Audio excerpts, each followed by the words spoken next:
السلام علیکم ناظرین، آپ دیکھ رہے ہیں ریئل فیس میڈیا اور میں ہوں ڈاکٹر محمد عارف صدیقی۔ ناظرین، کرونا وائرس وبا کو نیو ورلڈ آرڈر پلان کا حصہ کہنے پر بات کو ہنسی مذاق میں اڑانے والوں کے لیے دی اکانومسٹ میگزین کا تازہ ترین سرورق آنکھیں کھول دینے کے لیے کافی ہے۔ امت مسلمہ کے مسائل پر مزید ویڈیوز دیکھنے کے لیے ہمارا چینل سبسکرائب کریں اور بیل آئیکن پر کلک کریں۔ کبھی اسے چائنا کی سازش کہنا، کبھی قدرتی وبا، یہ بات دل کو تسلی دینے والی بات ہے، اور یہی وہ خیالات ہیں جن میں مین سٹریم میڈیا ہمیں الجھاتا ہے۔ الومیناتی کے روتھ چائلڈ خاندان کی ملکیت تازہ ترین دی اکانومسٹ رسالے کا سرورق جو 26 مارچ 2020 کو شائع ہوا چیخ چیخ کر بتا رہا ہے کہ یہ کارنامہ الومیناتی کا ہے، جو دنیا پہ اپنی بالادستی قائم کر کے گریٹر اسرائیل کی راہ ہموار کرنا چاہتے ہیں اور ون ورلڈ گورنمنٹ کی طرف دنیا کو تیزی سے دھکیل رہے ہیں۔ شمارے کے اہم ترین آرٹیکل کا ٹائٹل ہے every things under control, the state in the time of کووڈ-19۔ سرورق کا بظاہر اس آرٹیکل سے کوئی تعلق نہیں لگتا۔ سرورق میں جو تصویر دی گئی ہے اس میں ایک ہاتھ ہے جس کے پیچھے موجود کسی انسان کی شکل نظر نہیں آ رہی، جس نے انسان کے گلے میں ایسے رسی ڈالی ہوئی ہے، پٹا ڈالا ہوا ہے جیسے قدیم زمانے میں غلاموں کو باندھا جاتا تھا، اور اس بندھے ہوئے غلام نے آگے کتے کے گلے میں ایسی ہی رسی ڈالی ہوئی ہے اور اسے کنٹرول کیا ہوا ہے۔ یہ تصویر سب لمینل میسج کی عمدہ ترین مثال ہے اور صہیونیت کی دیدہ دلیری کی عکاس کہ کیسے وہ کھلم کھلا ہمیں اپنی خفیہ چال اور بالادستی کا منصوبہ اشکار کر کے سینہ ٹھوک کے چیلنج کر رہے ہیں کہ سب معاملات ہمارے کنٹرول میں ہیں، حکومتوں کا رد عمل ہمارے کنٹرول میں ہے، تم جانوروں اور کتوں سے زیادہ اہمیت نہیں رکھتے، جاؤ جو کرنا ہے کر لو۔ ناظرین، یاد رہے کہ صہیونیت کی اہم ترین کتاب تلمود کے مطابق اصل انسان صرف یہودی ہیں، جبکہ باقی تمام لوگ جانور ہیں جن کے لیے لفظ گوئم اور جینیٹائل استعمال کیا جاتا ہے۔ اور تلمود میں کہا گیا ہے کہ جیسے انسان کو اجازت ہے کہ وہ جانوروں کو اپنے کام، خدمت اور آسائش کے لیے استعمال کرے اور بوڑھا ہونے پر ان سے چھٹکارا حاصل کر لے، ایسے ہی یہودیوں کے لیے بھی اجازت ہے کہ وہ گوئم اور جینیٹائل کو جیسے چاہیں استعمال کریں، سزا دیں،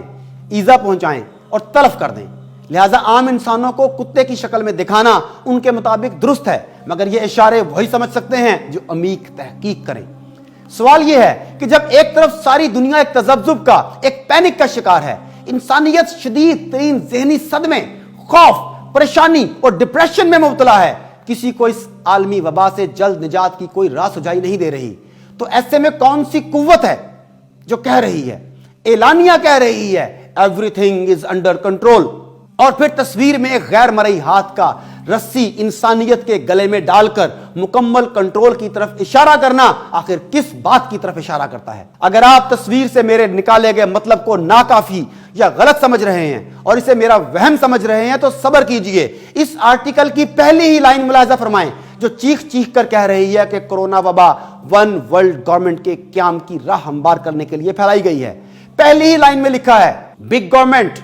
is needed to fight the pandemic. What matters is how it shrinks back again afterwards. پہلی ہی سطر میں پلان واضح کر دیا گیا ہے اور لوگوں کی، حکومتوں کی ذہن سازی کی جا رہی ہے کہ اس وبا سے لڑنے کا ایک ہی طریقہ ہے، وہ ہے بگ گورنمنٹ کا قیام، یعنی معاشرے کو مطلق العنانیت اور آمرانہ طرز کی طرف لے جانا، جہاں ریاست کو ہر وقت ہمہ قسم کا اختیار حاصل ہوگا کہ وہ کسی بھی وقت کسی بھی شہری آزادی، کسی بھی انسانی حق کو سلب کر لے۔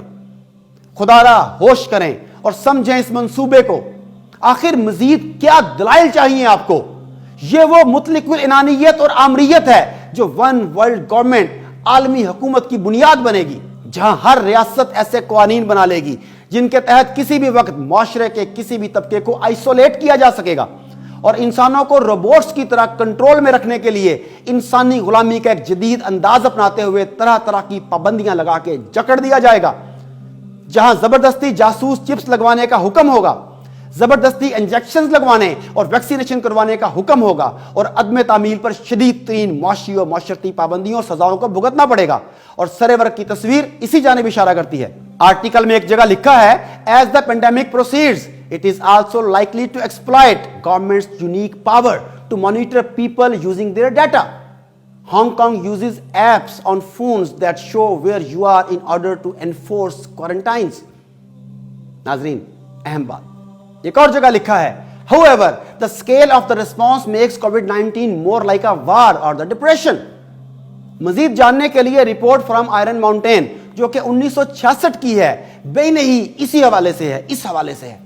اس کو ضرور پڑھیے، جس میں اس تھیوری کو پیش کیا گیا تھا کہ مطلق العنانیت قائم کرنے کے لیے ہمیں حیاتیاتی ہتھیاروں کو استعمال کر کے وبا کو جنگ کے متبادل کے طور پر استعمال کرنا چاہیے، کیونکہ عوام میں جب جنگ یا ایسی صورتحال کے حوالے سے شدید ڈر، خوف اور سراسیمگی پھیل جائے گی تو وہ ریاست کے ہاتھ بخوشی اپنی آزادیاں سلب کروا لیں گے۔ چنانچہ ہمیں وباؤں کے ذریعے خوف پیدا کر کے یہ کام کرنا چاہیے۔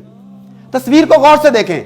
انسان اور کتے دونوں کو ماسک پہنائے گئے ہیں۔ اشاروں کو سمجھیے، پلیز سمجھیے، یہ اس طرف اشارہ ہے کہ آنے والی وبائیں صرف انسانوں تک محدود نہیں رہیں گی، بلکہ وہ اسے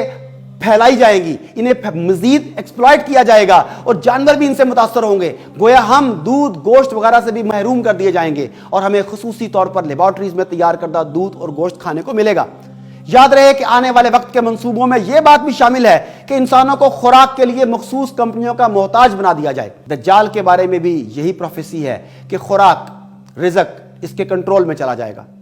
ناظرین، اب دوسری خبر بھی دیکھیں۔ حیران کن طور پر یہ بھی 26 مارچ ہی کی خبر ہے۔ خبر کیا کہتی ہے؟ Gordon Brown calls for global government to tackle corona virus. جی ہاں، یہ دا گارڈین میں خبر شائع ہوئی ہے، جس میں سابقہ برطانوی وزیر اعظم گارڈن براؤن نے فوری طور پر ایک عالمی حکومت بنانے کی ضرورت پر زور دیا ہے۔ خبر کی پہلی لائن یہ ہے، Gordon Brown has urged world leaders to create a temporary form of global government to tackle the twin medical and economic crises caused by کووڈ-19 پینڈیمک۔ سنبھل جائیں میرے مسلم برادران، سنبھل جائیں اور سمجھیں معاملات کو۔ یہ کوئی چائنا کی سازش نہیں، یہ کوئی قدرتی وبا نہیں، یہ حیاتیاتی ہتھیار ہے جو خاص مقصد کے لیے استعمال کیا گیا، اور کنٹرولڈ عالمی میڈیا وہ مقصد کھل کے بیان کرنے لگا ہے تاکہ نیو ورلڈ آرڈر کے ایک اہم مقصد عالمی حکومت کے قیام کی راہ ہموار کی جا سکے۔